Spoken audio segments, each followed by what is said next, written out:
Buenas tardes a todos, bienvenidos a Casa de Cantabria. Hoy vamos a escuchar la conferencia de Manuel Berrocal, que es el presidente de la Sociedad Española de Parapsicología. También es licenciado en Medicina, en Psiquiatría precisamente. También es escritor de libros. Si no lo conocéis, es hora de que lo conozcáis.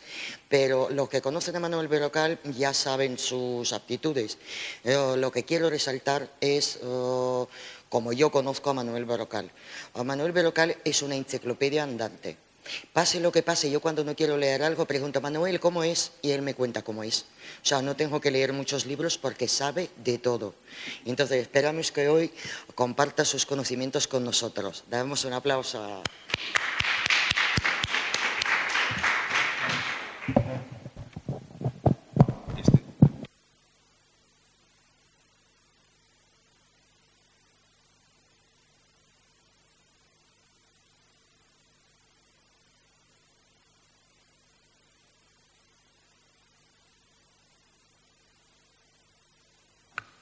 Ahora vale, sí.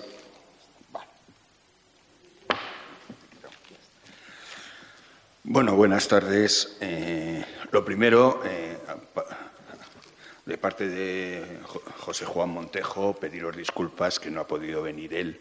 En teoría hoy la conferencia que había la tenía que dar él, que era sobre el mapa de Piri Reis y los mapas de la época, más o menos, pero razones de tipo personal le ha sido imposible el venir. Y entonces, pues bueno, de alguna manera intento cubrir su puesto, su sitio. El vampirismo es una de esas historias que normalmente, bueno, reconozco que me resulta de lo más atractivo, sobre todo porque estamos acostumbrados a hablar de mitos y de leyendas como algo que fuera muy antiguo, como algo que, bueno, pues está ya en los inicios del tiempo y que de alguna manera, pues ya hoy en día no tiene sentido. Realmente no son cosas del pasado. Nosotros vivimos en un mundo de mitos, en un mundo de leyendas, en el cual poco a poco han ido evolucionando y se han ido adaptando a las necesidades culturales que ha habido a lo largo de las distintas etapas de la historia. Los intereses sociales y personales... un segundo, que esto hace cosas raras. Ya.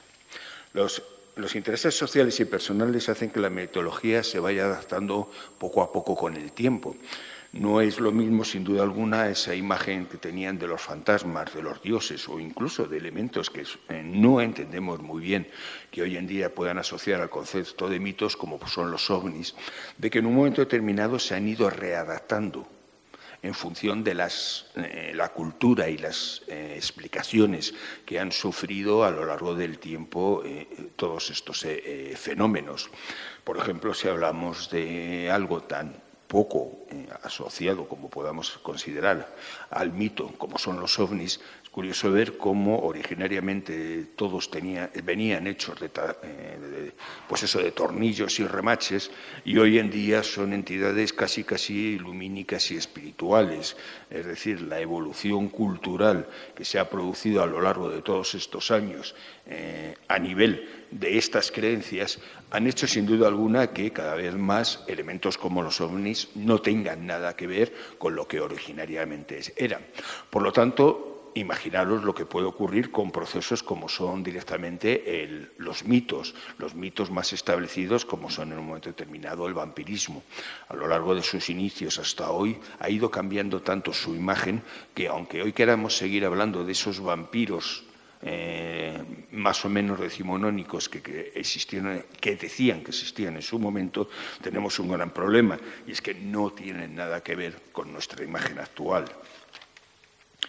La historia nos muestra que todos los diferentes conceptos principales a nivel del ser humano van a ir modificándose con el tiempo. Conceptos como la creación del mundo, el equilibrio de las leyes de nuestro entorno, las raíces de nuestra cultura, van poco a poco cambiándose porque vamos buscando algo nuevo.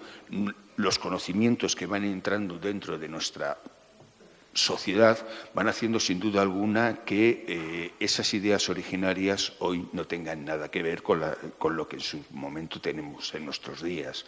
Y dentro de la vida del ser humano existen dos grandes mitos que nos crean un gran desazón o desasosiego personales, que son el nacimiento y la muerte.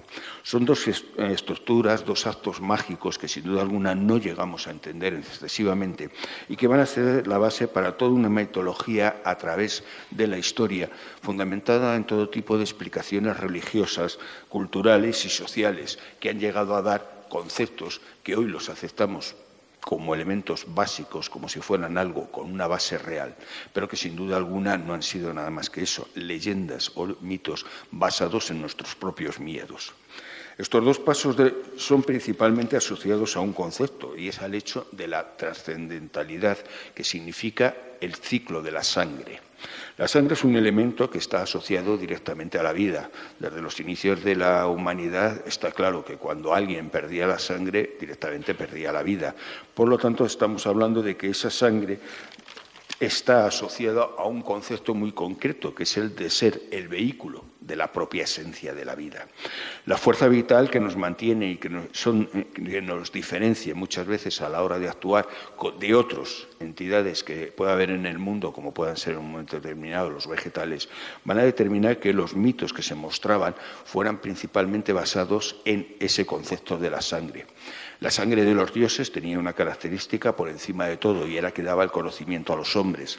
Esa sangre o ese cuerpo de los dioses, ya fueran diferentes formas vegetales, tendría la característica de que darían esa esencia vital a lo que sería en un momento determinado la figura de los hombres. Nosotros podríamos aumentar nuestra vida, nuestra existencia, si éramos capaces de tomar esa esencia de la vida a partir de los productos propios de la naturaleza. Así tenemos, por ejemplo, que la sangre de la diosa Tierra siempre estuvo en relación con la existencia del vino. El vino era realmente ese elemento simbólico que representaba la sangre a la hora de, como elemento de vida y como contacto directamente con los dioses. En nuestra cultura era el vino, en otras culturas eran otros elementos, claro está. Lo cierto es que la propia diosa madre tenía esa característica, la uva, fruto de la tierra, era capaz de ponernos en contacto con esa entidad superior. Así, esa propia sangre de la diosa tierra sería el medio de comunicación principal con ella. Entre los hombres, sin embargo, la sangre va a ser presentada como un medio de vida y va a determinar que cuando falta la vida en el ser humano, es decir, cuando el hombre ha muerto, de alguna manera va a ser asociado a un concepto diferente. A partir de ese momento vamos a tener una idea, y es la idea del miedo. El miedo a qué pasa en ese momento cuando la entidad, cuando la persona muere y deja de estar en contacto, a tener esa relación con el mundo de los vivos. Entendamos que los animales al morir siempre han estado asociados a un concepto. Su muerte significaba la pérdida de algo, porque ese elemento que en un momento determinado era asociado a la vida, como podía ser cualquier animal o persona, cuando dejaba de moverse porque había muerto, no recordaba en absoluto la esencia de esa persona que había muerto. Y así tendremos que el miedo a que retornen o que recuperen una falsa vida siempre se ha asociado directamente a los miedos más primitivos del ser humano. ¿Por qué? Porque el ser humano tiene miedo a la muerte por base, no la entiende. Y a partir de ahí puede crear todo tipo de ciclos, todo tipo de creencias o todo tipo de filosofías con el fin de entender qué ocurre en el más allá.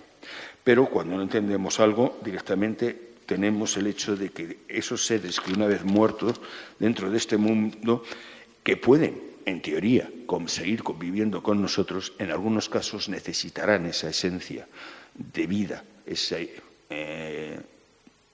energía vital que se presenta en la sangre para poder en un momento determinado continuar viviendo entre nosotros.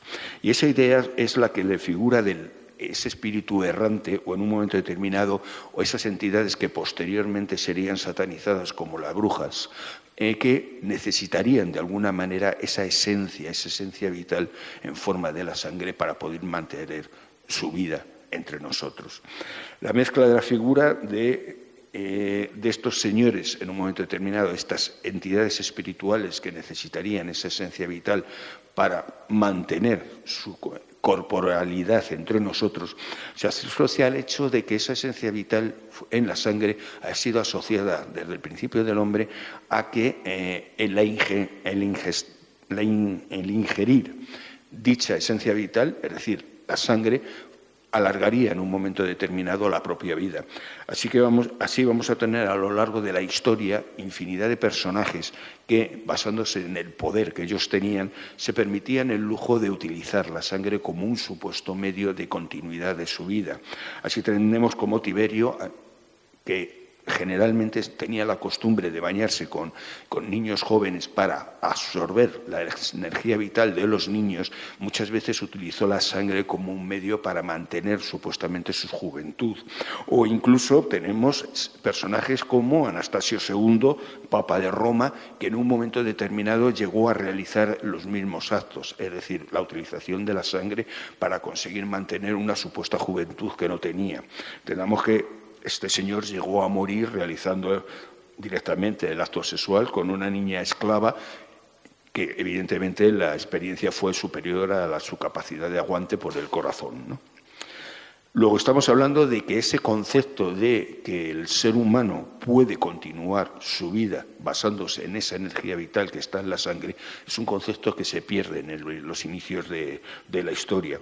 Y en muchos casos esa asociación de la sangre se asocia con la cultura del sexo. Es decir, muchas veces se considera que tanto un medio como otro están asociados y pueden en un momento determinado aumentar o potenciar la existencia de la energía vital de las personas. Todo ello vamos a tener que esa supuesta relación, tanto sexual como de ingerir la sangre de personas jóvenes, ha sido una mala costumbre realizada por diferentes personas en el poder que a lo largo de los años han ido estableciendo esa situación como un medio de supervivencia para sí mismo. Pero ¿qué ha ido pasando a lo largo del tiempo para que estos seres pasaran desde esa situación directamente de cadáveres que intentan sobrevivir y aguantar a convertirse en ese personaje, bueno, que más o menos todos conocemos, esa especie de Tom Cruise, personaje superior que aparece en la entrevista con el vampiro? Libro que en un momento determinado tuvo su éxito hace algunos años y que posteriormente sería la base para una película. Estamos hablando de algo muy concreto y es un proceso de evolución directamente de dicho mito. Tenemos la característica de que en la entrevista con el vampiro vemos un personaje solitario y taciturno, icono que con el tiempo ha ido siendo la imagen a representar por diferentes grupos sociales, generalmente de tipo juvenil, que buscaban en esa figura un poco aislada de la sociedad un elemento de rebeldía social. Pero si buscamos realmente los orígenes de ese vampiro, tendremos que buscarlo entre esos espíritus que no encontraban originariamente su descanso. Esa figura que en un momento determinado era común en la mayoría de los países y en la mayoría de las religiones. Tenemos la circunstancia de que muchos tipos de seres, de duendes, de animales, a lo largo de la historia han sido asociados a ese concepto directamente de chupadores de sangre, porque supuestamente buscaban una alargamiento, una manera de capturar la energía vital de los demás. La Iglesia Católica hizo que esta figura más o menos fuera cada vez representada como un elemento diabólico por la sencilla razón de que estos espíritus errantes no tenían sitio ni en el cielo ni en el infierno en función de sus características. Por lo tanto, como para arriba no los podían mandar, pues evidentemente los mandaron para abajo. Y a partir de ese momento vamos a tener que todos estos espíritus, por circunstancias, siempre van a tener una característica supuestamente, según la Iglesia, de tipo diabólico, cosa que evidentemente choca en la mayoría de los casos con las propias creencias y el propio mito en sí. Realmente nosotros tenemos un mito que nace directamente del vampiro como un elemento a partir de la figura centroeuropea, establecida en un momento determinado. En las culturas centroeuropeas se establece la existencia de un muerto que abandona la tumba para absorber la sangre de los vivos y mantener durante un tiempo más su vida. Esa figura que en un momento determinado se ha mantenido depende del hecho de que en el resto de Europa existió una mayor censura o una mayor persecución de las ideas paganas por parte de la Iglesia y de la Inquisición, que hizo que todas las creencias que existían de estos espíritus errantes fueran claramente poco a poco perseguidas y al final hicieran la situación de que desaparecieran casi a nivel cultural. Esto va a hacer que en un momento determinado, cuando la figura del vampiro, ese elemento principalmente de las regiones centroeuropeas que curiosamente estuvieron más aisladas de la, como quien dice, de la influencia de la Inquisición, hizo que estas ideas se mantuvieran y, por lo tanto, curiosamente, cuando en un momento determinado se produce toda una serie de fenómenos o de problemas, dicha figura vuelve nuevamente a extenderse por toda Europa. El vampiro, en realidad, en Centroeuropa era un muerto que por diferentes causas no encontraba el descanso, volviendo durante un tiempo de la tumba a la vida y alimentándose principalmente de la sangre, porque era su medio para conseguir esa esencia de vida, de mantenerlos. Su figura originariamente era la figura de un familiar o de un ser muy querido por la familia que en un momento determinado esa necesidad o esa situación de seguir manteniendo la unión con él le impedía en un momento determinado abandonar el mundo en el que vivíamos. Es decir, estamos hablando de que los parientes, por un exceso de cariño, de alguna manera le mantenían anclado a este mundo. Y en ese tiempo, de alguna manera, pues el cadáver, el muerto, este espíritu que no tenía sentido de ser, de calmar su existencia, pasaba a mantenerse gracias a la sangre de los propios familiares, no atacaba a otras personas, sino que únicamente utilizaba la sangre de los familiares para poder mantener, de alguna manera, esa vida secundaria, esa vida apropiada durante un tiempo. La razón era sencilla, la familia los mantenía unidos a su entorno. Y así ocurría que durante mucho tiempo estos familiares regresaban de la tumba, se mantenían con la familia un poco con la imagen de despedida, es decir, los familiares acababan entendiendo que tenía que ir que ya había acabado su tiempo en este mundo, o directamente si había algún proceso de venganza, es decir, si esa persona había muerto de una manera violenta y en un momento determinado, al no ser aceptada la desaparición por parte de la familia, hacía que él volviera y así los familiares conocían la realidad de la causa de su muerte y podían realizar esa venganza que permitiera que el espíritu descansara posteriormente.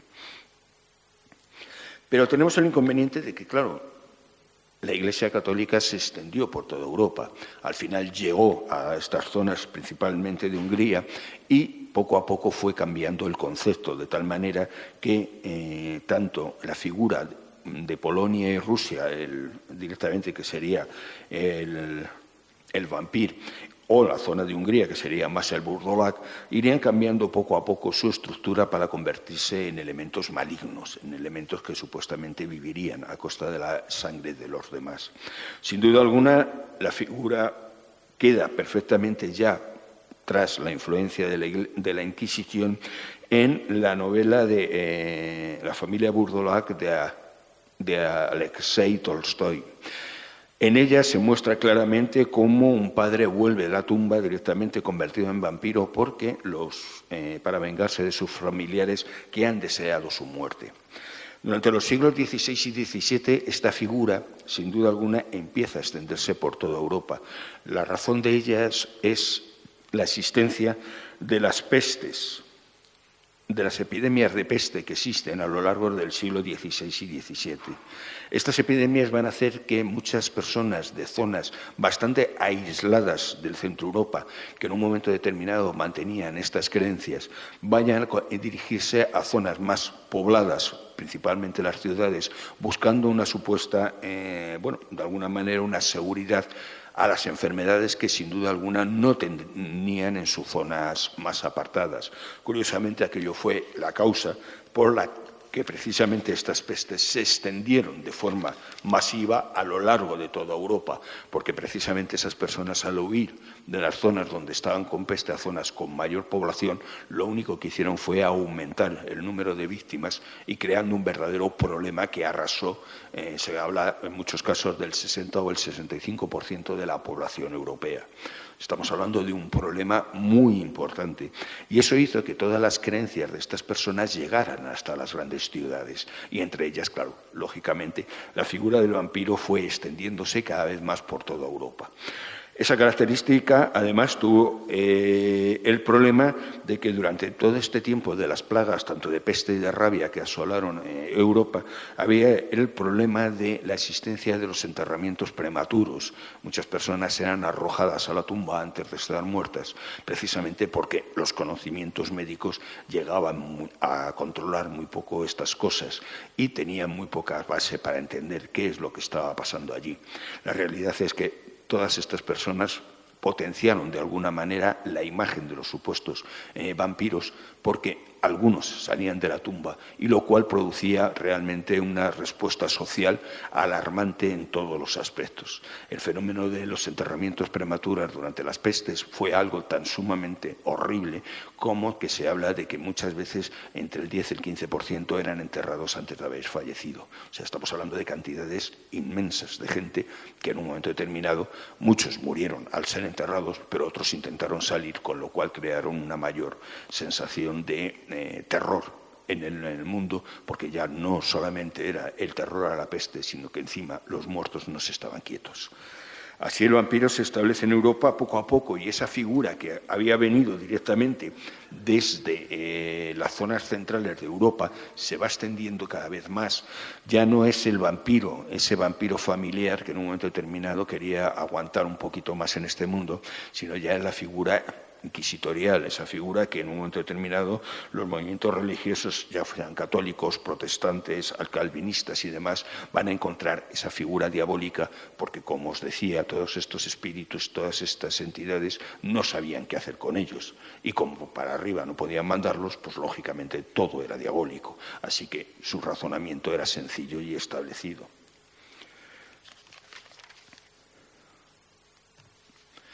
El diablo se establece directamente como causa de todas estas entidades espirituales más o menos desconocidas y a partir de ahí cada vez más la persecución se establece como algo dentro del terror.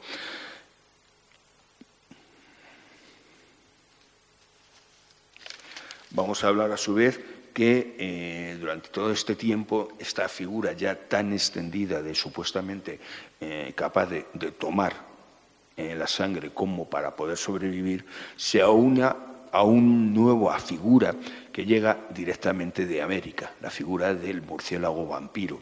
Originariamente estas entidades, estos vampiros, no tenían nada que ver con la figura del murciélago, únicamente tenían más relación con el lobo y con las ratas, por la sencilla razón que durante el tiempo de las pestes la causa principal de que esto se produjera eran los aumentos de la población, no solamente de lobos, sino generalmente el aumento de la población de ratas, que en un momento determinado invadía ciudades enteras.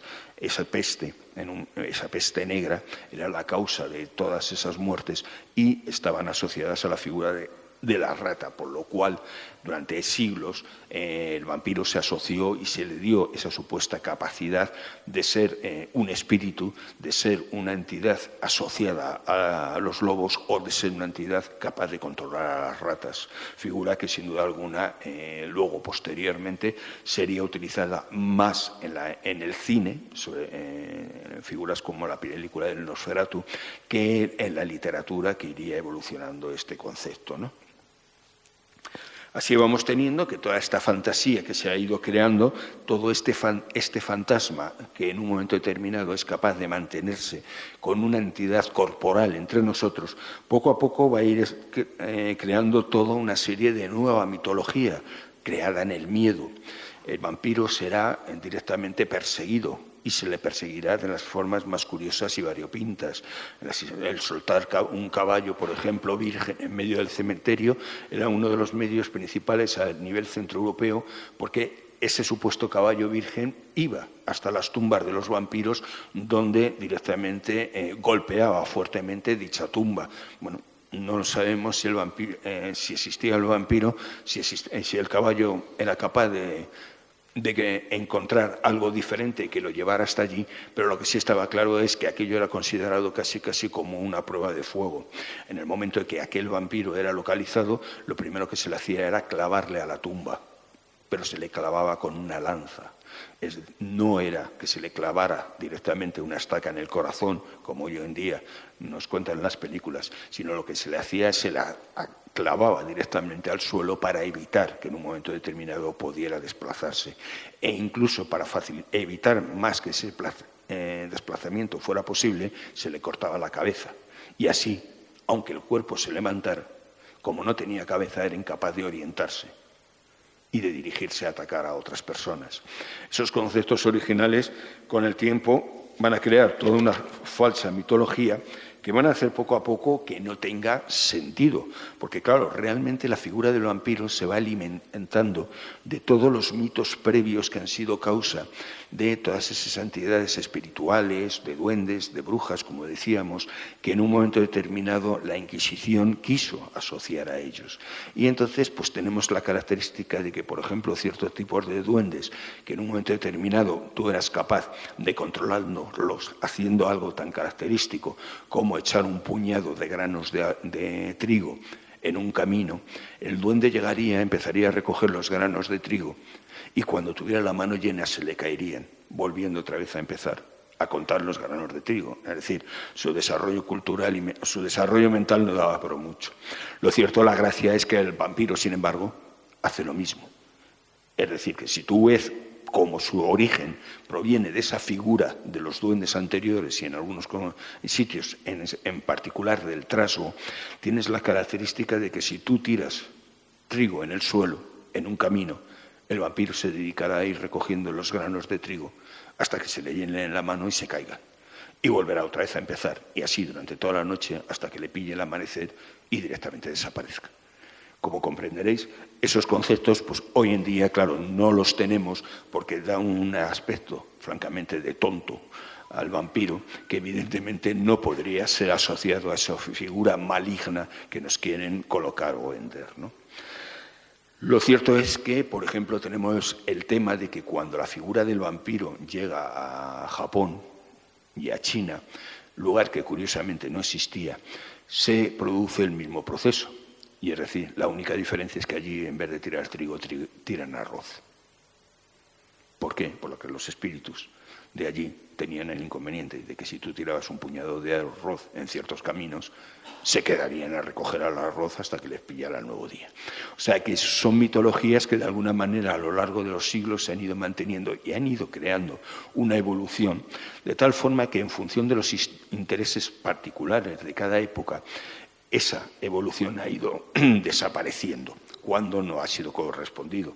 Un vampiro que se le puede vencer con algo tan sencillo como tirar un puñado de trigo en el suelo resulta tan ridículo, sinceramente, y que no tiene sentido el tenerle miedo, por lo cual esa figura con el tiempo fue perdiéndose. Pero lo que sí tenemos en un momento determinado es que todas estas figuras, esta figura trascendental del vampiro centroeuropeo, sí se extiende por toda Europa, pero por una razón.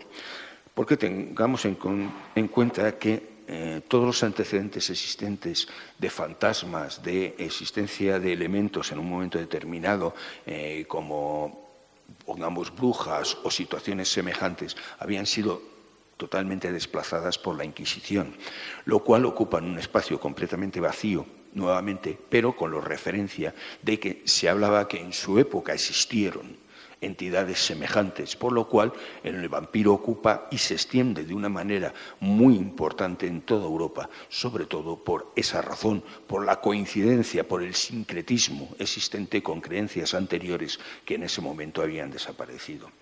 La verdad es que cuando los ingleses empiezan a escribir, ya estamos hablando del siglo XVIII, sobre todo tipo de fantasmas y entidades personales. O sea, los ingleses siempre han tenido una característica muy personal, y es que el mundo espiritual, para ellos, ese mundo fantasmal, siempre ha tenido una razón muy especial de existencia. Y así, en un momento determinado, la Gran Bretaña se llena directamente de elementos más o menos fantasmales, sobre todo por una razón, porque la Iglesia protestante, o sea, la Iglesia protestante, la Iglesia que existe en Inglaterra, la versión protestante, realmente pasa de todo este tipo de historias, no se preocupa de ellas, no se preocupa ni de la existencia de fantasmas ni de cosas por el estilo, con lo cual va a hacer que de alguna manera no sean en un momento determinado desplazadas o perseguidas, cosa que, sin embargo, en el resto de Europa católica sí se había producido sin duda alguna. Así, poco a poco, los fantasmas van desapareciendo de la literatura europea y los primeros intentos de cuentos de fantasma que se van realizando son a partir de toda una serie de otras entidades fantasmales. Vamos a tener así, por ejemplo, que el vampiro empieza a aparecer poco a poco con algunos autores franceses y entra en la literatura. Al entrar en la literatura adquiere un valor añadido consistente en una supuesta realidad del fenómeno. Entendamos que cuando hablamos en una época que solo aquellas cosas que salían en los libros eran aceptadas como reales, algo como lo que ocurre hoy en día. Todo lo que sale en televisión nos creemos que todo es verdad. Pues en aquella época los libros daban ese marchamo, de alguna manera, de realidad a las cosas que generalmente el pueblo más inculto inmediatamente aceptaba si venía de formaciones superiores, ¿no? De grupos superiores que tenían esa capacidad de leer.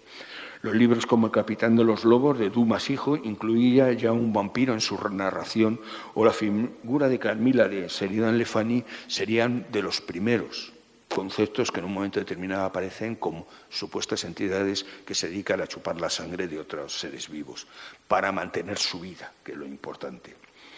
Inglaterra será realmente la verdadera creadora de la literatura fantástica. El movimiento romántico tiene dos raíces muy importantes, una en Alemania y otra en Inglaterra. Pero en Alemania les cuesta mucho más entrar en el mundo fantástico, sobre todo por la existencia de todavía persecuciones de tipo religioso, con lo cual su desarrollo es principal a nivel de Inglaterra, donde esta persecución no existe. Estamos hablando de épocas en las que cualquier libro era rápidamente considerado maligno por la entidad religiosa que fuera. No hablamos solo de Iglesia Católica, hablamos de católicos, protestantes, calvinistas, es decir, los cientos y cientos de grupos más o menos de origen cristiano que durante esos años se extendían por toda Europa. La Inglaterra verdaderamente va a tener una gran influencia, sobre todo de la cultura escocesa, y eso va a hacer que toda una serie de leyendas de tipo céltico poco a poco vayan invadiendo nuevamente toda la Inglaterra existente.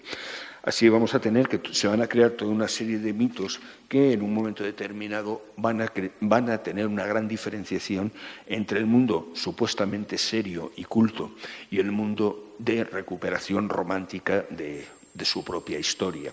Hablamos de una época en que el conservadurismo inglés establece que todo lo que es fantasía es algo a rechazar y que evidentemente solamente depende del mundo infantil, es decir, los cuentos pasan a ser todos infantiles, las leyendas pasan a ser todas infantiles e inmediatamente se considera que todo ese mundo fantástico no es propia de personas serias y adultas. Eso va a hacer que todo este grupo de románticos, gente totalmente en contra de ese establecimiento social, vayan a recuperar todo tipo de mitos sin base muchas veces y sin saber que están recuperando, con el fin en un momento determinado de sacarlos solamente por molestar a esa sociedad establecida que se movía tanto en Inglaterra como posteriormente en Alemania y posteriormente en todo el resto de Europa. Es decir, el romanticismo de alguna manera lo que establece es una recuperación de leyendas para dar una base histórica a los países, creando mucha mitología falsa.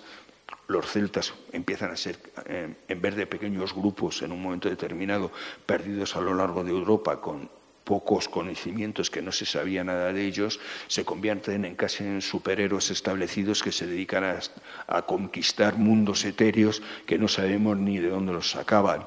Por ejemplo, es la época de la egiptomanía, es decir, cuando de golpe y porrazo Egipto, un país en la miseria absoluta, se convierte en casi en el centro de viaje para todos aquellos, tanto franceses como ingleses, que querían conocer mundos maravillosos. Pero es que lo gracioso es que esos mismos viajeros se venían a España porque nuestro nivel cultural era tan bajo que aquí lo que venían era, pues es eso, a ver, bandoleros, toreros y cosas de esas raras que, claro, tanto ingleses como franceses les resultaban de lo más divertido y variopinto. A fin de cuentas, España estaba en un nivel cultural increíblemente bajo y teníamos la característica de que media España estaba llena, al igual que Egipto, de restos arqueológicos más mitológicos que otra cosa, que no sabíamos muy bien de dónde salían. Y así, por ejemplo, tendríamos libros tan increíbles como Los cuentos de la Alhambra, de Washington Irving, todos inventados a partir de supuestas leyendas que en un momento determinado se contaban en Granada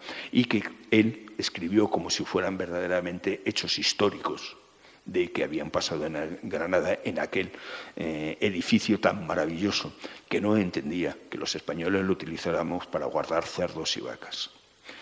Hay que entender que la evolución cultural inglesa, alemana y francesa a lo largo del tiempo va a hacer que en un momento determinado todo ello se vayan estableciendo una serie de personajes nuevos dentro de esa fantasía que hasta ese momento no habían sido aceptados. Y así vamos a tener que a lo largo del siglo XVII y los inicios del XVIII se van a crear todo un mundo fantástico, con todo un mundo de literatura romántica y gótica que van a ser la base, sin duda alguna, tanto del mundo de terror como el mundo fantástico, de fantasía e incluso los orígenes de la ciencia ficción posterior que hoy en día tenemos.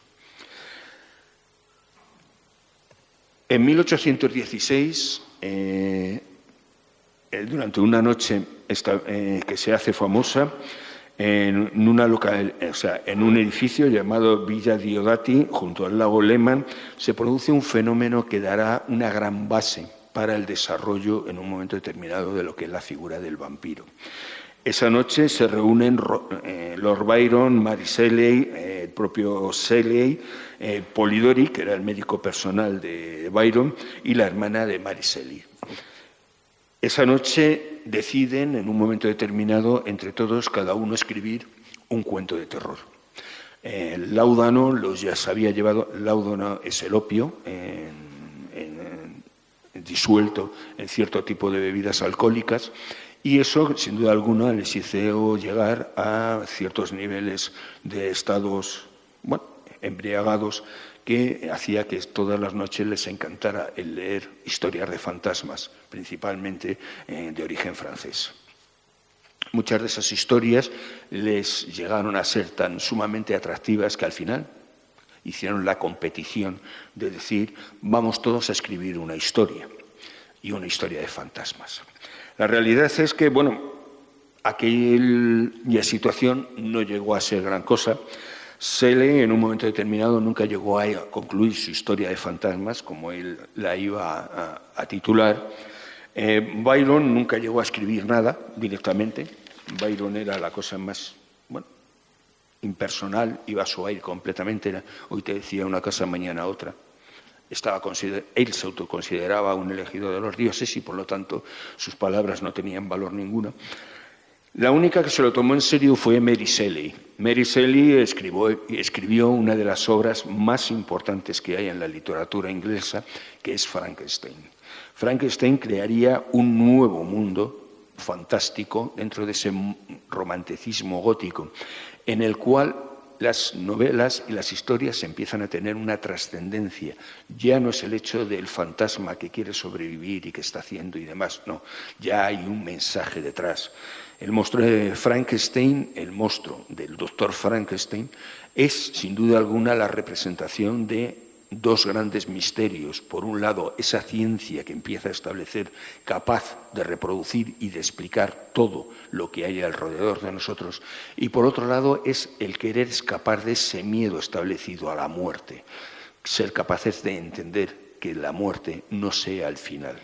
Y, sin duda alguna, crea una situación de recuperación de un muerto, dando base medio científica o medio aceptable a esa figura del vampiro que ya estaba cada vez más extendida a nivel de la literatura.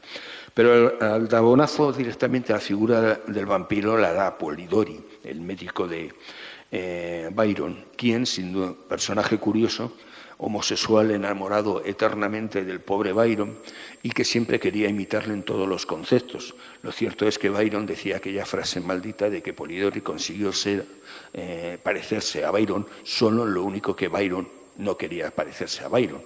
Es decir, Byron era cojo de una de las piernas y en un momento determinado Polidori tuvo un accidente y se quedó cojo. Con lo cual la situación resultaba así como un poco, pues bueno, curiosa. Hay que ser sincero. La realidad es que Polidori escribe un cuento que es el vampiro.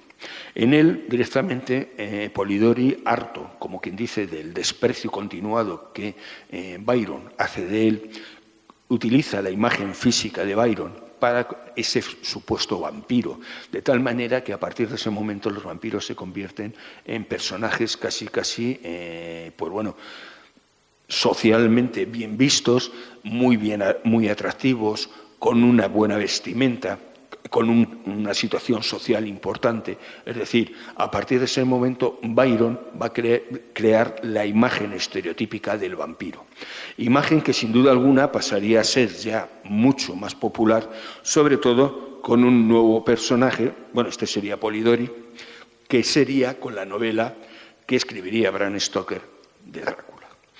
Drácula convierte directamente la figura del vampiro en un elemento claramente ya socialmente aceptado. ¿Por qué? Porque su respuesta a nivel social es muy importante. Esta pequeña novela que escribe en un momento determinado tiene la característica de que en las clases pudientes, por decir, de Inglaterra, inmediatamente tiene una respuesta de aceptación muy alta, convirtiéndose en uno de los primeros casi bestsellers que se han escrito en la historia, con lo cual su respuesta social hace que la figura del vampiro se extienda claramente por toda Inglaterra. Y tendrá esa figura, la figura directamente del conde, la figura de ese Byron centroeuropeo que en un momento determinado nos representaría Bram Stoker. Pero entendamos que Bram Stoker en realidad no representa en ningún momento determinado ningún voivod centroeuropeos, porque él realmente a quien representa es a un señor llamado Henry Irving. Henry Irving era uno de los principales actores que existían en aquella época y Bram Stoker era su secretario. La relación existente entre los dos ha creado todo tipo de diches y diretes. Se ha hablado desde unas homosexualidades extrañas escondidas, que sin duda alguna no tiene base ninguna, hasta la existencia de una verdadera adoración por parte de Stoker a la figura del actor. Y lo cierto es que en un momento determinado, cuando Stoker representa a la figura de Drácula, a quien representa directamente es a Henry Irving. ¿Por qué? Porque en el fondo él quería que algún día Irving representara su obra.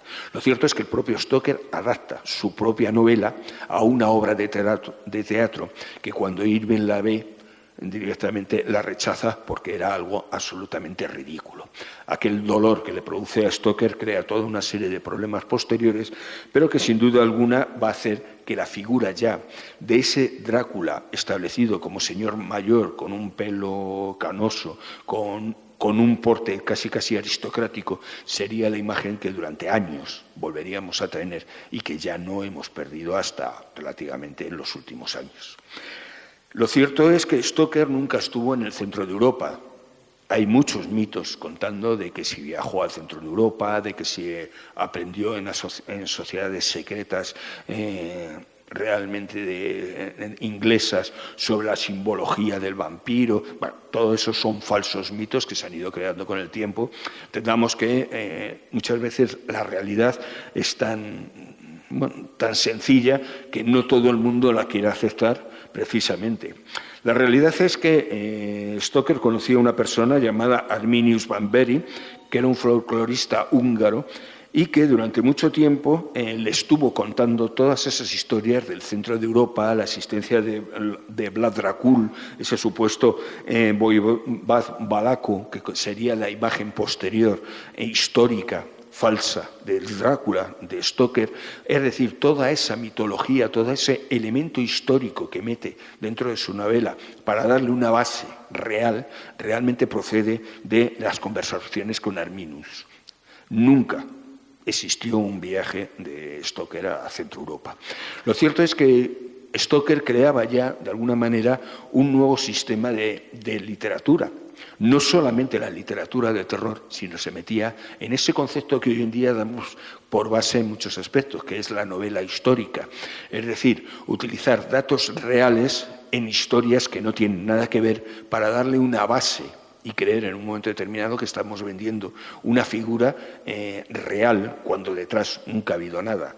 Vlad Drácula, la figura totalmente centroeuropea, tiene el inconveniente de que bueno, es un verdadero héroe en la zona y que más o menos pues, todas las historias que se han contado de él, evidentemente era una verdadera bestia, pero era igual de bestia que cualquier otro personaje de su época. Aquellas historias que se cuentan de Drácula son las mismas que hacía el rey húngaro Matías, e incluso hay asociaciones con los... estamos hablando de la época donde el Papa eran los... Ay, no me sale ahora el nombre. Bueno, que lo tengo aquí apuntado. Bueno. Perdonadme. Me imagino que aquí en un momento me sale. Bueno, Drácula quedó establecido como la figura de... la figura del vampiro, y pronto fue incluso llevado al cine por Murnau. Murnau crea una película dentro de... Bueno, este es el señor Arminius. Murnau crea una película basándose en teoría en la novela de Stoker, que sería el Nosferatu. En un momento determinado, esta imagen saltaría al gran público a través del cine, pero tendría el inconveniente de que se crea un problema, porque la viuda de Stoker exige la retirada de la película. Las malas lenguas dicen que fue por un derechos de autor, las buenas lenguas dicen directamente que fue porque la viuda de Stoker consideró que la película de Nosferatu no representaba en absoluto la obra de Stoker y, por lo tanto, hizo todo lo que estuvo en su mano para retirarla. Pero estamos hablando de algo que en un momento determinado, en aquella época, hizo que se retiraran casi todas las películas, aunque en nuestros días han llegado las suficientes trozos, por decirlo así, para recuperar casi totalmente la figura de esta película, ¿no? Sin duda alguna, en él ocupaba el romanticismo, la figura del romanticismo estaba totalmente establecida ya y la figura del vampiro, muy centroeuropeo, no se asociaba en ningún momento determinado con esa nueva figura del vampiro inglesa que se empezaba a extender por toda Europa. Así tenemos que, sin duda tenemos la característica de que, claro, aquel originario vampiro que nosotros hablábamos al principio, ese familiar con ganas de aguantar un poquillo más, ya no tiene nada que ver con esta figura. Esta figura ya directamente, estamos hablando de alguien que establece su poder, que se dedica a alimentarse de la sangre de otras personas y que sin duda alguna su intención es de imponer el terror y la muerte a lo largo de su camino.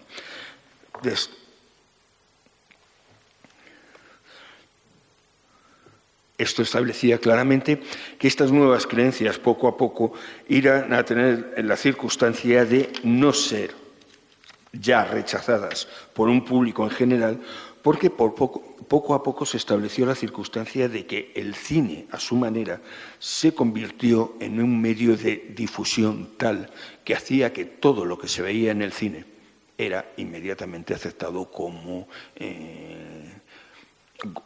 realidad establecida. Me refería antes a la familia Borgia como papa en la época de estos señores. O sea que estamos hablando de una época bastante curiosa en en toda Europa, desde cualquier rey a cualquier papa, vamos. Pero bueno, como estábamos diciendo, en un momento determinado, a partir de Murnau, vas a tener que este elemento ya llega al gran público, porque el cine tiene la característica de llegar a un público mayor que hasta ahora, como era en un momento determinado gracias a las novelas. Las novelas necesitabas que el público tuviera un nivel cultural mínimo, por lo menos supiera leer, pero el cine tiene la característica de que no necesita eso. Murnau lleva su Nosferatu al cine y aunque Nosferatu llevaba cartelas, o sea, pequeños trozos de texto, recordar que en aquella época normalmente en el cine las cartelas eran leídas por una persona del cine, porque la mayoría de la gente era analfabeta. Entonces el juego era, según se proyectaba, se tocaba una música y directamente se iban leyendo las cartelas porque la gente no sabía leer. Por lo tanto, se hace una difusión muchísimo mayor de esta figura directamente del Nosferatu. En particular, la figura ya claramente del vampiro. Sin embargo, vamos a tener una característica que poco a poco se verá creando. Cada vez más vamos teniendo que las emigraciones de diferentes personas a lo largo de Europa y sobre todo a Inglaterra van a tener una característica de rechazo a esas personas que son indiferentes. Empiezan a crear todo tipo de racismos en relación a todas aquellas personas que venían sobre todo del centro de Europa y que ellos, sin duda alguna, tenían esa característica de venir contando esas leyendas. Realmente la novela de Stoker no es nada más que una respuesta racista hacia una figura que es la figura del diferente, aquel que viene de lejos y que en un momento determinado es causante del miedo y del terror. Eso va a establecer que los grupos étnicos cada vez sean más perseguidos y así poco a poco van existiendo una situación de que cada vez las personas tienen más miedo a esos que son diferentes. Pero claro, hablamos de una época en la cual ya estamos teniendo ese salto en el océano que nos llega a Estados Unidos. Ese desarrollo cultural que se prepara allí con el gran inconveniente del enfrentamiento étnico tan importante que se produce entre todas las razas que van cayendo allí como medio de supervivencia, ya sean centroeuropeos, ya sean escoceses, chinos, lo que queráis. Todos ellos lo que se va a crear es cada vez más esa figura del enfrentamiento y esa figura de la diferencia con el otro, ese que es el peligroso, porque no sabemos qué es lo que va a hacer. Además, vamos a tener una característica muy concreta, y es que Estados Unidos, dentro de lo que es la literatura del terror, no crea personajes, solo tiene un personaje, el asesino en serie. Todos los personajes, resto que tiene, en realidad son trasplantes de Europa o de donde sea hacia allí. Él no tiene propia historia. Estados Unidos no tiene historia. La única historia que tiene era la de los indios americanos y se le cargan completamente, la destruyen. Con lo cual, Estados Unidos empieza a crear una historia a partir, ni siquiera casi del descubrimiento, sino a partir de la independencia del norte en relación a Inglaterra. A partir de ahí se va creando una nueva historia, más basada en mitos que en realidades. La realidad del oeste americano nunca tuvo nada que ver con la que hoy creemos que existió. La historia llega al extremo de que en realidad lo que nosotros conocemos como la historia del oeste americano son noveluchas, novelas baratas que se escribían a toneladas y que todas eran inventadas para dar una idea de un mundo maravilloso existente más allá del Mississippi o del río que queráis, que en un momento determinado nunca existió. Todo era inventado. Pero eso ha llegado a nosotros. La existencia de algo tan sencillo como esa idea que tenemos de que se liaban a tiros en medio de la calle, vamos a ver, eso era imposible. Si nosotros vemos lo que realmente costaba en el siglo XIX una bala, con eso comía una familia durante un mes. Entonces, ¿cómo se iban a liar a tiros? El que tenía balas era el ejército, y pare usted de contar, el resto se mataban a pedradas. Pero, claro, esa imagen no era vendible dentro de esa nueva historia que querían crear dentro del mundo de una nación importante como era Estados Unidos. La realidad es que eso va a hacer que vayan adquiriendo todos los elementos culturales que puedan del exterior y los van incluyendo a ellos, pero con esa característica directamente. Y el mundo del terror tiene la característica, el mundo del miedo tiene la característica directamente de que como no tiene personajes, todos los personajes, todas las figuras que quieren incluir, en realidad solamente se incluyen a través de la figura de ese otro al que se le tiene miedo, capaz de cometer un asesinato, el chico killer. Ese señor y que no se diferencia del resto hasta que alguien le pilla y resulta que, aunque parecía una persona normal, ha matado 20 personas. Esa figura, que evidentemente no es claramente estadounidense, ya teníamos antecedentes en Europa, todos los que queríamos, sin duda alguna se convierte en el personaje icónico directamente del terror americano, ¿no? A partir de eso vamos a tener la circunstancia de que cada vez más los nuevos personajes, los nuevos seres fantásticos van introduciéndose. Y uno de ellos es, sin duda alguna, el vampiro. El vampiro empieza siendo, en 1930, una adaptación teatral que realiza un señor llamado John L. Balderston, que en un momento determinado, bueno, seamos sinceros, coge la obra de Drácula y hace con ella lo que le viene en gana. Directamente se carga todo el concepto originario, pero lo que utiliza es originariamente la figura de el conde, porque ya tenía un cierto reclamo literario y con ello lo que se buscaba era una respuesta que en un momento determinado tuviera a nivel de público. Lon Chaney padre había sido considerado el actor que tenía que representar a Drácula, pero tiene un pequeño problema, fallece. Y curiosamente no vuelve de la tumba, con lo cual no puede representar a Drácula. Y así eligen a un actor centroeuropeo con mala dicción en un momento determinado y que sin duda alguna saltaría a la fama gracias a este personaje en el teatro. Me refiero a Bela Lugosi.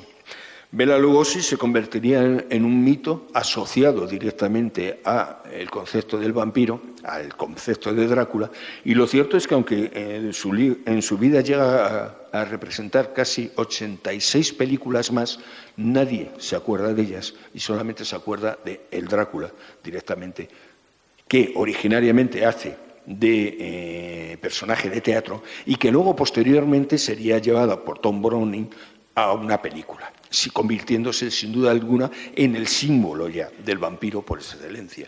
Hablamos de lo de antes. Sin duda alguna, el cine tiene una capacidad de exportar y de enseñar una figura que es aceptada completamente por la población, porque en ningún momento dudan de que esas imágenes que salen en el cine no sean reales, porque incluso en aquella época, la mayoría de las personas que hacían cine, en particular personas como en un momento determinado en los Lumière cuando empiezan y demás, lo que quieren es representar actos supuestamente realistas que consigan dar a la imagen de que aquello es una especie de magia, de atrapamiento en un momento determinado de escenas que son llevadas a la gente para que las puedan ver porque son reales en sí. Lo cierto es que Edison, que es uno de los grandes que juegan con el cine, siempre jugó con la idea de que todo aquello que se veían en sus películas sean real. Aunque, claro, estaban todas llenas de efectos de todo tipo. Pero él vendía como que eran hechos reales lo que vendían a la gente. Con lo cual, la figura del vampiro, evidentemente, es aceptada como un hecho real. Nunca como una fantasía o como una ficción. A partir de ese momento ya se establecen las características del vampiro, las que establece la película. Es decir, es un señor que vive en un sitio solitario, que se dedica a alimentarse en un momento determinado de la sangre de la gente, que puede morir únicamente por una estaca, que rechaza las figuras, los elementos claramente sagrados, es decir, que domina a los lobos, que domina a las ratas, se va. Todo aquello que en un momento determinado se consideró que podía ser más atractivo para vender el producto es utilizado en la película. Y eso establece la nueva imagen del vampiro.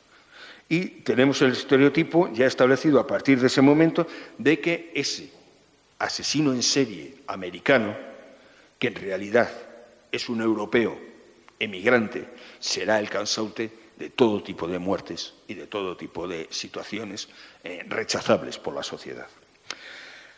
Durante varios años las películas se van continuando, luego se hace todo tipo de veces de vampiro, de Drácula y demás, hasta que, bueno, de alguna manera las películas de la Universal empiezan a aburrir al público y sin duda alguna Abbott y Costello crean una serie de parodias sobre ellas que acaban sin duda alguna con la figura del vampiro en un momento determinado y la de todos los monstruos clásicos del terror.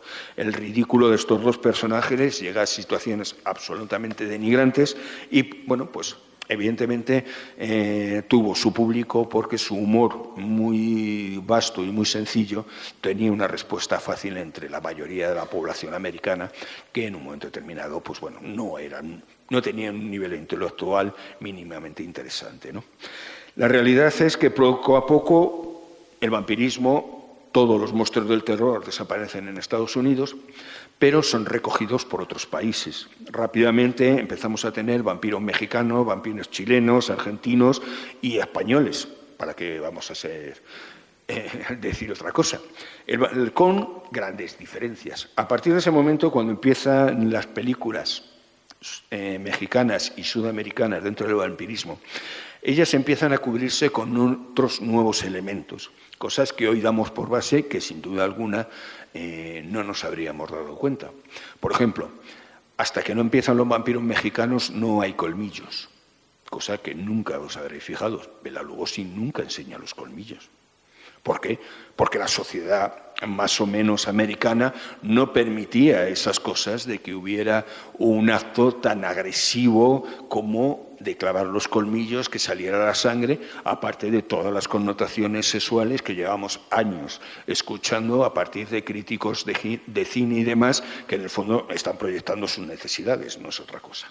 Pero bueno, la realidad es que cuando llega a México y demás, empiezan los colmillos. ¿Por qué? Porque, bueno, la sangre mexicana y sudamericana es bastante más caliente que la de Estados Unidos. A fin de cuentas, nuestras raíces españolas se notan.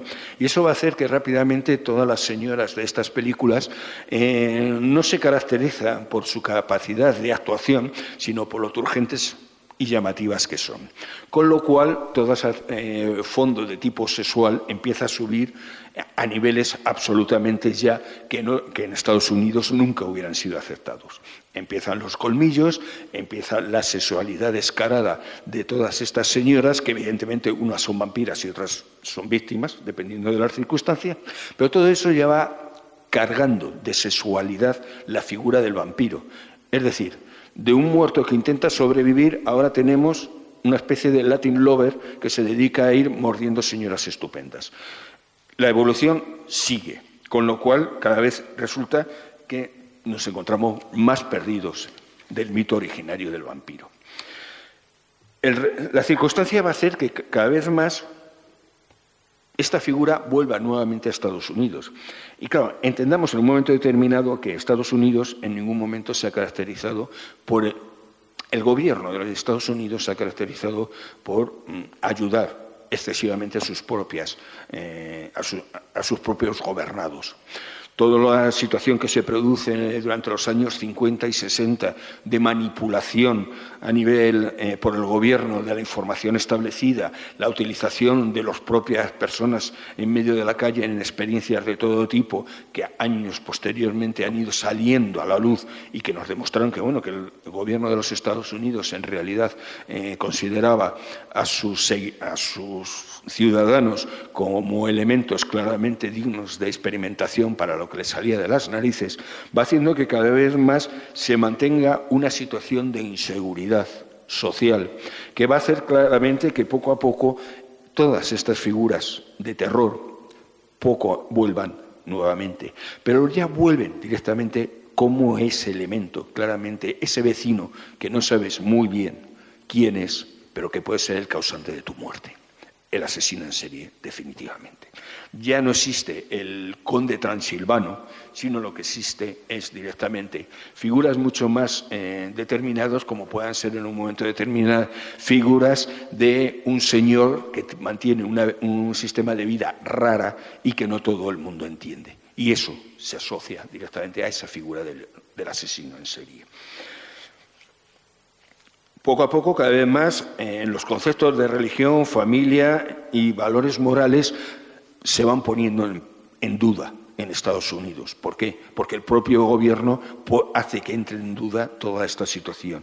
Y esto va a hacer que poco a poco nazcan como dentro de un nuevo medio de comunicación que ha nacido, los cómics, los tebeos, como queramos llamarlo, la existencia de todo un mundo de publicaciones que van a cambiar completamente el concepto del terror en Estados Unidos.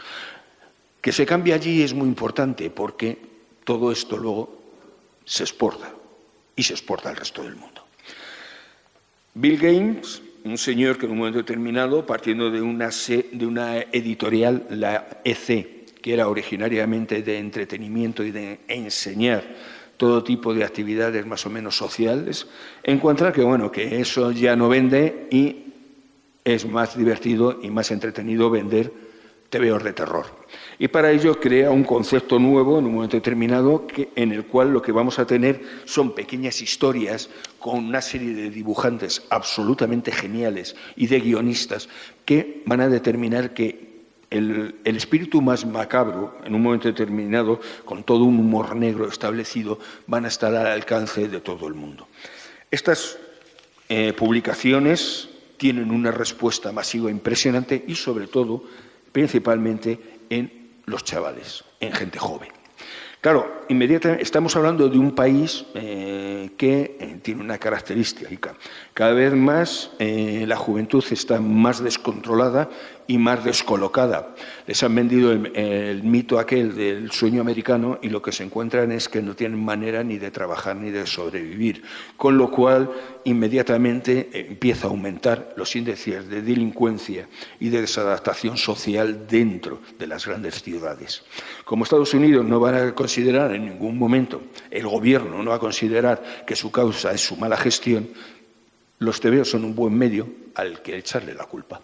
Y claro, inmediatamente empiezan a aparecer todo tipo de señores buscando supuestas explicaciones de que estos eran la causa, estos tebeos eran la causa de esa delincuencia y esa desadaptación social. La realidad es que en 1954 se publica un libro, La seducción del inocente, está escrita por Frederick Werman, un señor que ha pasado a la historia supuestamente como psiquiatra.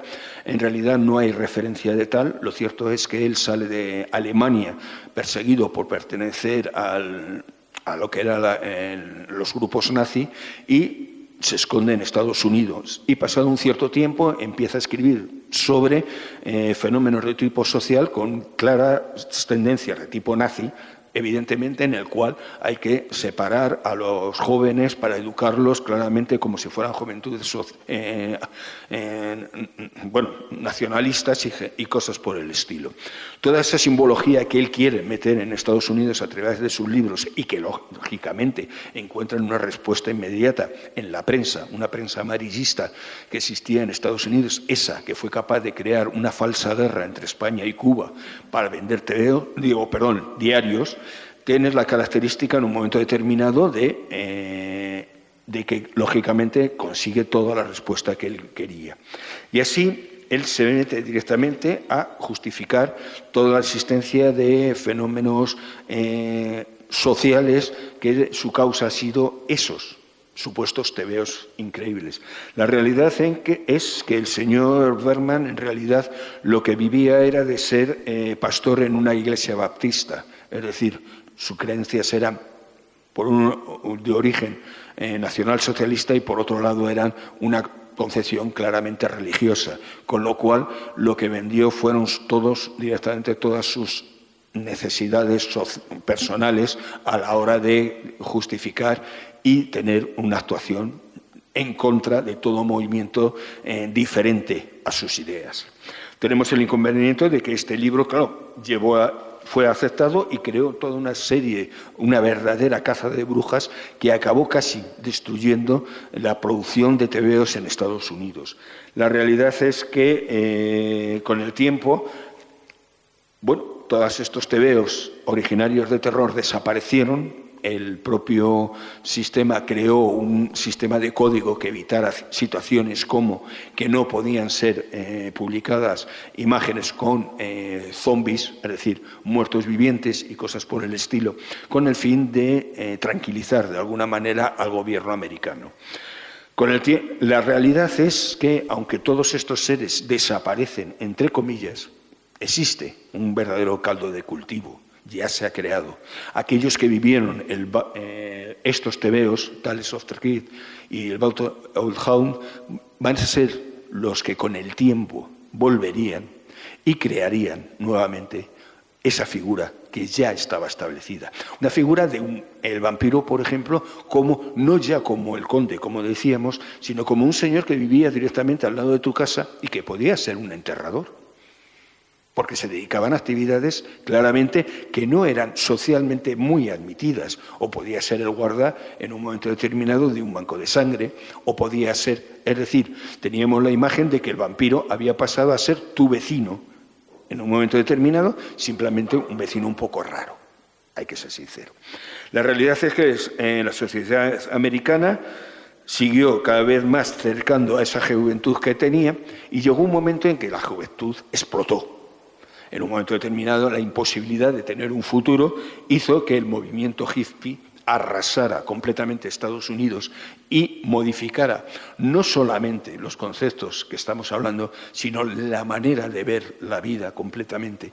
Y nosotros, la sociedad actual, somos hijos de este movimiento. Conceptos como la ecología, conceptos como la fantasía en la literatura, conceptos que en aquella época la mayoría ni se planteaban, porque socialmente es que no se entendían.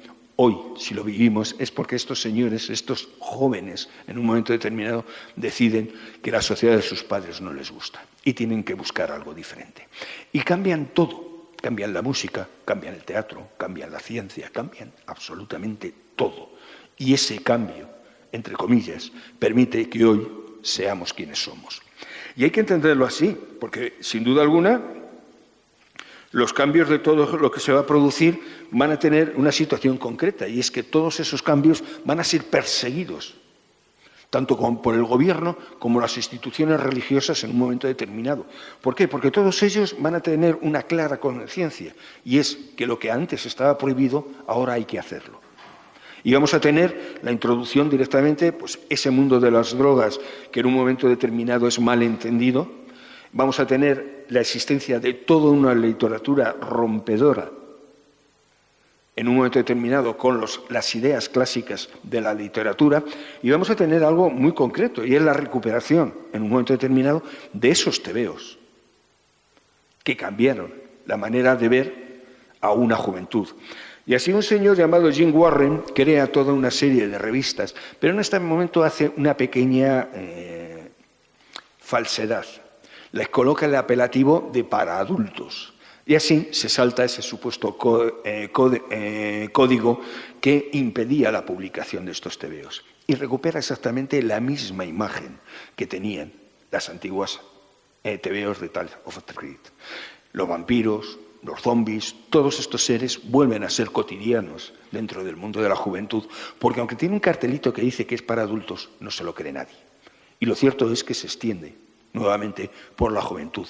Y todos aquellos que originariamente habían dibujado y escrito en los antiguos tebeos vuelven otra vez a dibujar y escribir en los nuevos tebeos. Con lo cual, aquella figura del vampiro, por ejemplo, cómo había cambiado, es nuevamente recuperada y vendida. Y nuevamente tenemos vampiros, que en realidad es nuestro vecino. Y así vamos a tener incluso situaciones que cada vez van más a más, porque ya en estos casos ya el vampiro ya rechaza su situación, no le gusta tener que matar gente, no le gusta el tener en un momento determinado que estar dependiendo y luchando todo el día por la noche, rechaza en un momento determinado esa situación de dominio sobre los demás. Todo eso va entrando en nuevas series que van a hacer que cambien el concepto. La existencia de Yo Vampiro, por ejemplo, o Drácula, las dos series de un dibujante, Tom Sutton, van a hacer que en un momento determinado el vampiro se humanice cada vez más. Incluso llega a enamorarse. Y es capaz de tener descendencia. Es decir, que vamos viendo cómo cada vez más ese vampiro se va convirtiendo en un ser humano que tiene más características y más comunicación a nivel social. Pero claro, cada vez aquello va a más. Ya no es el conde, ya no es el caballero, ya no es... No, aquella sexualidad que habían metido mexicanos y argentinos principalmente, llega a su punto máximo cuando el vampirismo se convierte en la vampira, por excelencia. Solo un dibujante español, como Pepe González, podría crear el erotismo establecido en una figura de una vampira, que fue Vampirella. Hoy en día es un icono social este personaje, pero no nos damos cuenta de que este icono social lo que nos metió directamente fue esa imagen de que el vampiro no quiere ser vampiro, de que curiosamente este personaje ya se alimente con productos semejantes a la sangre y que encima va por el mundo luchando contra las fuerzas del mal. Es decir, estamos convirtiendo a aquel pobre familiar, le hemos convertido casi en un superhéroe. Esa imagen que es la que realmente tenemos hoy. Lo cierto es que esta figura nuevamente se va a extender por toda Europa gracias a los tebeos de Jim Warren y las películas que van naciendo, e incluso vamos a tener situaciones tan curiosas como en España la existencia de, nuestro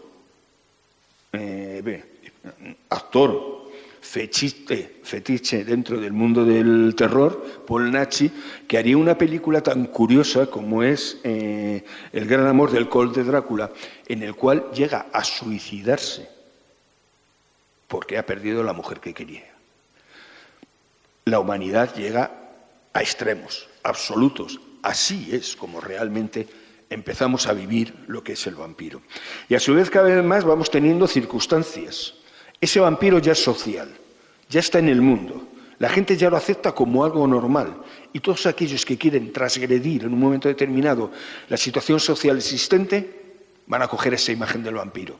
Y así vamos a tener personajes como Alice Cooper, un señor que en realidad, su música puede en un momento determinado gustarnos más o menos, pero tiene la característica de que él se inventa la supuesta figura de una bruja vampiro y que él es la reencarnación de la misma. Vamos a ver, estamos hablando de una alucinación para vender producto, que quede claro, no confundamos términos. Pero él ya sabe que en un momento determinado esa figura va a vender. ¿Por qué acepta esa figura? Sobre todo por una razón, porque su padre era pastor protestante y entonces había que tocarle las narices a papá. ¿Y qué mejor hacerlo? Coger una figura pagana, figura diabólica y encima con todas las características de identificación rara a nivel sexual, porque claro, su manera de actuar y de representar era los estereotipos más manidos de la figura homosexual existente en la época. Había que tocarle las narices a papá y esto era perfecto. E incluso, claro, lógicamente vino muy bien, porque esto vendió ya una figura mucho más establecida. Esa figura del vampiro que en realidad se había formado a partir de Christopher Lee, el señor que en la Hammer creó ese mito completamente por encima de todo. Y a partir de ese momento ya vamos a tener cosas muy claras. Y es el hecho de que el vampiro socialmente ya está admitido. Tenemos una idea clara de que está ahí, que tiene unas características y sería una persona muy concreta, Anne Rice, quien daría el último aldabonazo. Crearía un personaje sexual atractivo. ¿Por qué? Porque ella escribía novela erótica. Y un día escribe una novela erótica de vampiros y pasa de ser una novela erótica de vampiros a ser uno de los mayores bestsellers que se han producido. Y a partir de ahí seguimos cambiando conceptos. Entrevista con el vampiro ya nos une la música, el personaje solitario, el ser eterno, el elegante, el atractivo, la sexualidad implicada, todos esos conceptos, el señor que vive al lado de nosotros, que pertenece a un grupo de rock en un momento determinado, todos esos elementos que a lo largo de todos los últimos años de la cultura occidental hemos ido teniendo, ella ya los recupera todos, y los mete en un paquete que no los vende. Y nos dicen eso de, no, es que ha revolucionado la figura del vampiro. No, es que nos ha ido vendiendo todo conjunto, toda esa evolución que ha existido a lo largo de los años. La realidad es que ella cambia completamente ese concepto, será la base de un movimiento neogótico extraño en el cual la figura del vampiro será un referente concretamente como algo a seguir culturalmente, y a partir de ese momento nos convertiremos en la última vuelta de tuerca. La última vuelta de tuerca se consigue con algo tan sencillo como un juego de rol. Uno de los mayores éxitos existentes. Estamos hablando del Vampiro la Mascarada. Es decir, en él se establece ya claramente que los vampiros son comunidades que se diferencian diferentes tipos de vampiros. Esto procede directamente de las historias, sobre todo de Talos of the Crypt, y que en un momento determinado todo eso va a ser la imagen que nosotros tenemos. Son seres en la oscuridad, en las sombras, que dominan y controlan el mundo y que sin duda alguna nosotros no somos nada más que ganado para lo que ellos consideran. Toda esta situación, este juego de rol sería llevado a una serie de televisión y a partir de ese momento ya se establece como un elemento claramente para todo el mundo. ¿Por qué? Porque ya, como en su día los libros dieron una imagen y fue aceptada, el cine dio una imagen y fue aceptada, cuando llegó a la televisión todo el mundo la aceptó como una realidad. Los vampiros están ahí. Y como evidentemente nosotros tenemos una característica y es que nos gusta una película de terror más que un tonto un lápiz, queremos buscarlas en todos los sitios. Y por lo tanto hoy tenemos todo tipo de mezclas. Así que si queréis entrar en Internet encontraréis todo tipo de relación entre vampiros, Illuminati, Anunnakis, la reina de Inglaterra, lo que os ocurra. ¿Por qué? Porque se supone que todos esos señores están en la sombra dirigiendo el mundo. Vamos a ver, eso era un juego de rol. La realidad es que nuestro mundo ha hecho, nuestra cultura ha convertido a un pobre que en un momento determinado quería sobrevivir un poco más en una especie de superhéroe. Y la realidad es que tú te vas a Centro Europa y allí te hablan de dos tipos de vampiro. El europeo, ese de las películas que no sabe muy bien de qué va, y el suyo, que sigue siendo ese pobre que quiere vivir con la familia. Nada más. Muchas gracias.